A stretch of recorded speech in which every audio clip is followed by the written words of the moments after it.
الحمدللہ رب العالمین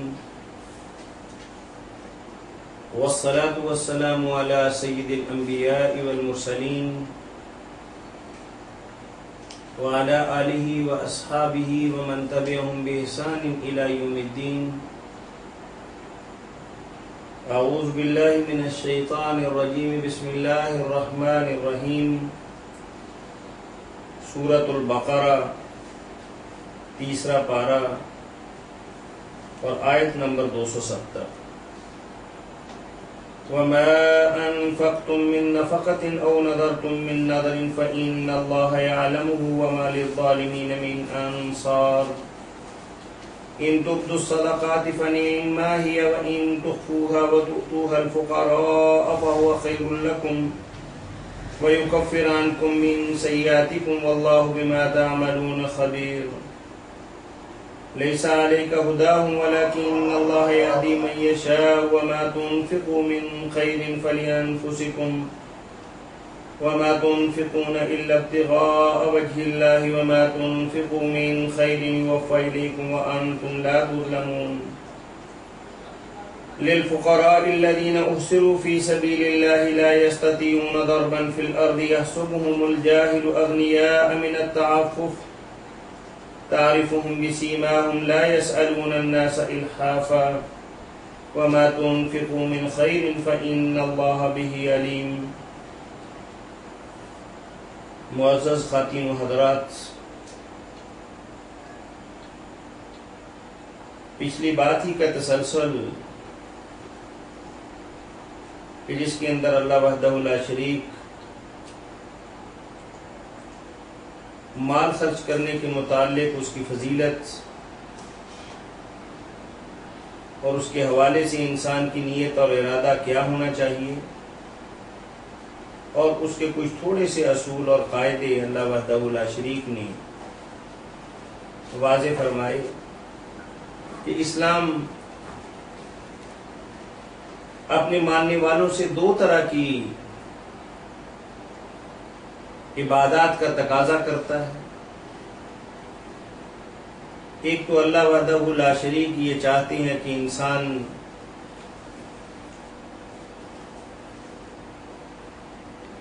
جسمانی طور پر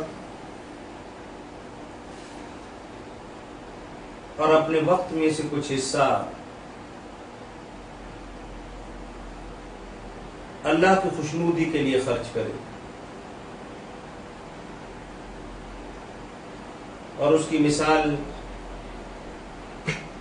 خود کلمہ توحید لا الہ الا اللہ محمد رسول اللہ یہ کہنے پر کسی بھی انسان کا کوئی پائی پینی خرچ نہیں آتا،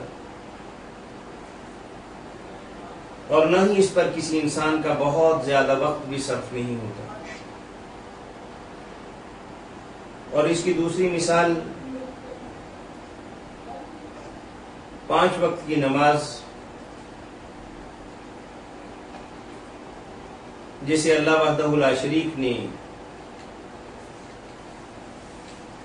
ہر کلمہ گو مسلمان پر فرض کیا ہے،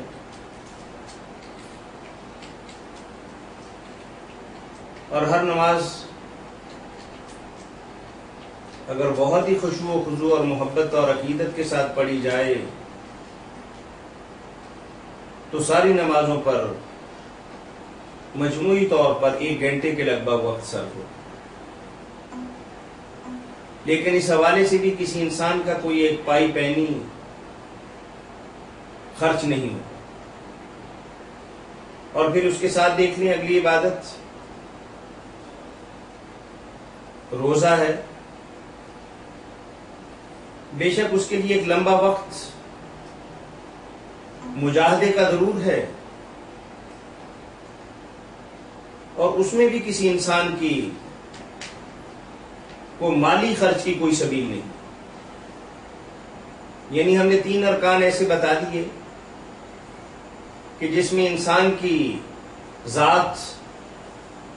فزیکلی اس کی ذمہ داریاں بنتی ہیں، کچھ وقت بھی دیتا ہے،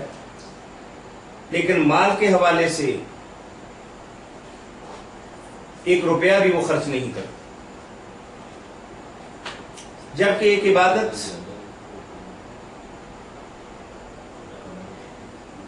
جسے زکوٰۃ کہا جاتا ہے، اس میں انسان کی ذات تو براہ راست ملوث نہیں ہے، اس کی ذات کا تو ذاتی طور پر کوئی سٹرگل اور کوشش نہیں ہے، بس اللہ نے مال دیا ہوا ہے، اس مال میں سے ایک خاص ترتیب کے ساتھ سال کے بعد 2.5% اللہ کے راستے میں خرچ کر دینا ہے. یعنی یہ خالصتاً ایک مالی عبادت ہے، لیکن ایک عبادت حج، اس میں انسان کی ساری چیزیں خرچ ہوتی ہیں. انسان کا جسم و جان بھی کافی دنوں کے لیے اس معاملے کے اندر، اس عمل کے اندر، اس فرض کی ادائیگی کے اندر مشغول رہتا ہے.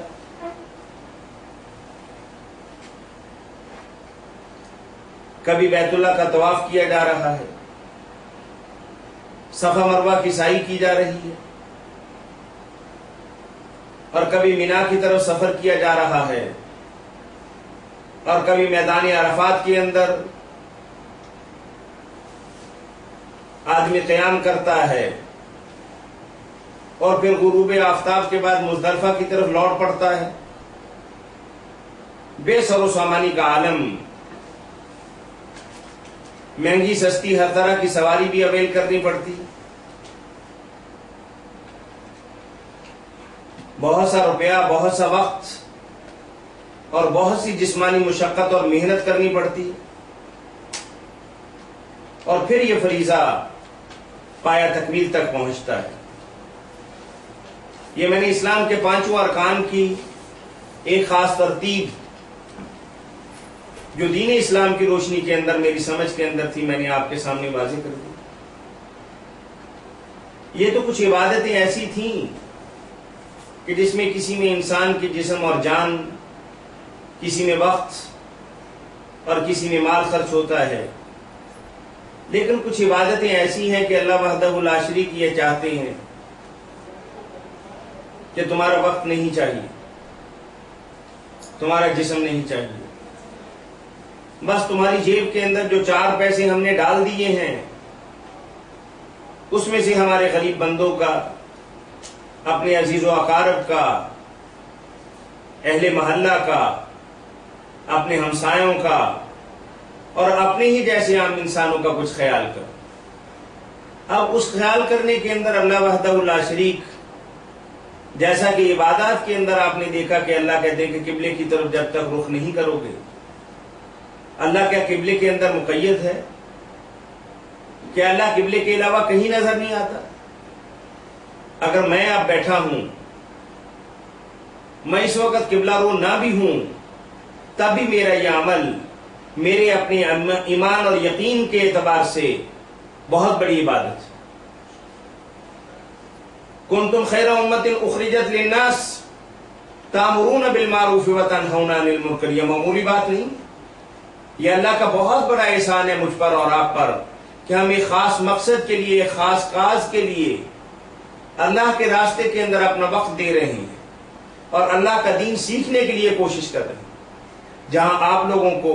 آپ بہن بھائیوں کو میری بات کا فائدہ ہے، اللہ جانتا ہے کہ مجھے خود بھی بہت زیادہ فائدہ ہے. میرا علم تر و تازہ رہتا ہے، مجھے پڑھنے کا، دیکھنے کا، جستجو کرنے کا، اور آپ کے سامنے ایک بہت خوبصورت گلدستہ پیش کرنے کے لیے کچھ محنت کرنی پڑتی ہے، اور اس میں میں بہت ہی لطف اٹھاتا ہوں. اور اللہ سے میں دعا کرتا ہوں کہ اللہ تعالیٰ اس صدقہ جاریہ کو قائم و دائم رکھے اور آپ کو بھی اور مجھے بھی اس کا فائدہ پہنچے. تو المختصر ہم بات کر رہے تھے کہ بعض اوقات انسان مال تو خرچ نہیں کرتا، اپنا جسم اور اپنا وقت خرچ کرتا ہے، لیکن اللہ وحدہ لا شریک مالی عبادات کے اندر ہم سے یہ مانگتے ہیں کہ ہم اس کی ذات کے لیے، اس کے راستے میں اس کی رضا کے لیے، اس کی خوشنودی کے لیے، اور اپنی آخرت بہتر کرنے کے لیے، اور اگلے جہان میں اپنا بہتر انجام رکھنے کے لیے اللہ کے راستے کے اندر جو مال خرچ کرتے ہیں، اللہ نے اس کی کچھ قیود اور اس کی کچھ حدود متعین کر دی۔ اللہ نے فرما دیا کہ جب تم پیسہ دیتے ہو فائدہ ہوگا تمہیں، جیسا فائدہ تمہارے من کے اندر ہے، جیسا فائدہ تم نے اپنی نیت کے اندر رکھا ہوا ہے، جیسا فائدہ اپنے دل دماغ کے اندر تم نے بٹھا رکھا، وہی فائدہ دے۔ اگر تو تم یہ چاہتے ہو کہ دنیا کے اندر ناموری ہو، شہرت ہو، تمہارا چرچا ہو جائے گا، لیکن اگر اس کے مقابلے کے اندر تم یہ چاہو کہ جب میرا وجود ہی ختم ہو جائے گا تو میری تعریف کب تک رہے گی، میرا چرچا کب تک رہے گا، میرا ذکر زندہ باد کی شکل کے اندر کب تک معاشرے کے اندر رہے گا، بالآخر جہاں میں نے منو مٹی کے نیچے چلے جانا ہے، آہستہ آہستہ آہستہ میرا ذکر بھی ختم ہو جائے۔ اور آپ جانتے کل کلاں کو کسی کا طوطی بولتا تھا، آج اس کا کوئی شریف آدمی نام سننے کے لیے بھی تیار نہیں۔ کل ڈنکے کی چوٹ بات کرتا تھا اور اس کی بات پر ہزاروں لاکھوں کروڑوں انسان سر جھکانے کے لیے تیار رہتے تھے، آج اس کی کوئی حیثیت نہیں، اس کا دبدبہ اور اس کی شہرت اور اس کا ظلم اور اس کا جبر ختم ہو چکا۔ اسی طریقے سے انسان اگر یہ سمجھتا ہے کہ میں یہ مال اللہ کی ذات کے لیے اور اللہ کی رضا کے لیے اور اللہ کی محبت کے اندر خرچ کر رہا ہوں، تو یقیناً اللہ وحدہ لا شریک مال کے اندر بھی برکت ڈالتے ہیں اور اس کی نیکی کو بھی قبول کرتے ہیں، اور اس کی طرف آنے والی مصیبتیں اور پریشانیاں اور دکھ بھی اللہ دور کرتے ہیں۔ حدیث مبارکہ کے اندر آتا کہ اللہ کے غضب کو اور غصے کو بجھانے والی سب سے بہترین چیز جو ہے صدقہ، یعنی اگر کوئی آدمی صدقہ دیتا ہے تو اللہ کے غصے کی آگ کو وہ بجھاتا ہے، لیکن کس غصے، کس طریقے سے؟ یعنی صدقہ اگر شہرت کے لیے ہے، نامور یہ، تو یہ غصے کو اور زیادہ بڑھاتا کہ یہ آدمی، اس کی حیثیت دیکھو، سارا مال ہمارا دیا ہوا، ساری صلاحیتیں ہماری عطا کرتا، اگر آج اس کی جیب کے اندر 4 پیسے ہیں، اس کے گھر کے اندر 4 دانے ہیں، تو ہمارے دیے ہوئے میں سے کسی کو دے کر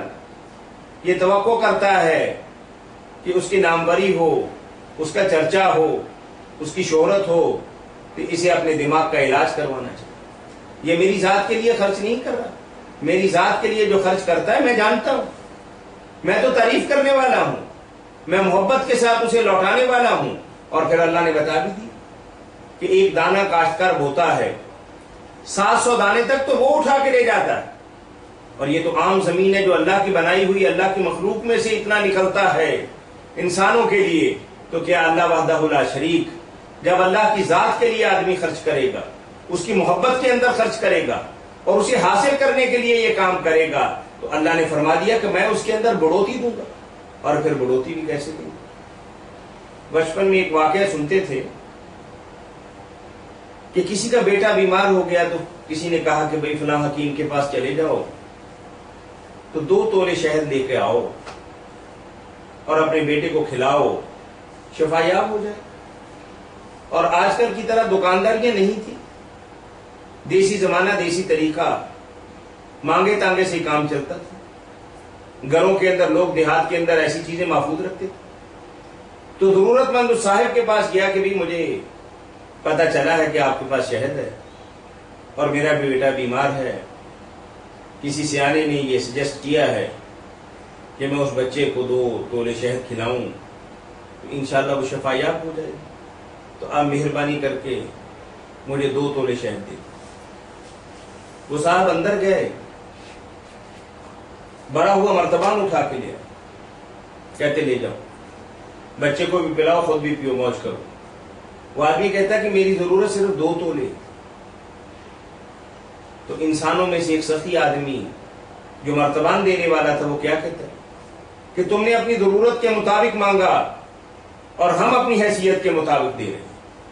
تو یہاں بھی دیکھیے کہ اللہ وحدہ لا شریک دینے والے ہیں، اللہ کتنی بڑھوتی دیں گے۔ اگر بادشاہ کسی کو انعام دے گا تو قلم دوات تو نہیں دے گا۔